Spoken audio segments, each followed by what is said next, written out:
તિલકવાડા મેજિસ્ટ્રેટે કોર્ટે કલમ 325 હેઠળ દાખલ થયેલા કેસમાં આરોપી રાજભાઈ બલાભાઈ તડવીને શંકાનો લાભ આપી છોડી દેવાનો હુકમ કર્યો છે। આ ઘટનાને વિસ્તારથી વાત કરીએ તો તિલકવાડા તાલુકાના પીશીપુરા ગામે રહેતા રાજભાઈ બાલાભાઈ તડવી વિરુદ્ધ વર્ષ 2018માં તિલકવાડા પોલીસ મથકે ફરિયાદ નોંધાઈ હતી।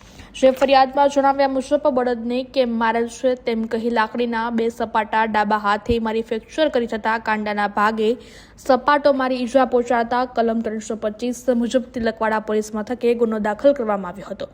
જે કામે તિલકવાડા કોર્ટમાં કેસ ચાલવા પર આવતા નામદાર કોર્ટે આરોપી વિરુદ્ધ પ્રોસેસ કાઢવાનો હુકમ કરવામાં આવેલ કે જેમાં આરોપીના બચાવ પક્ષ એડવોકેટ તોસીફભાઈ ઠાકોર હાજર થઈ 24 મૌખિક પુરાવાઓ તેમજ 4 દસ્તાવેજી પુરાવાને ક્રોસ કરેલ સદર કામે આરોપી બચાવ પક્ષના વકીલ તોસીફ ઠાકોરની ધારદાર દલીલોને ગ્રાહ્ય રાખી નામદાર તિલકવાડા મેજિસ્ટ્રેટ સાહેબે આરોપી રાજભાઈ બલાભાઈ તડવીને શંકાનો લાભ આપી છોડી મૂકવાનો હુકમ કરેલ છે। એ હુકમથી તેમના પરિવારમાં ખુશીનો માહોલ છવાયો છે।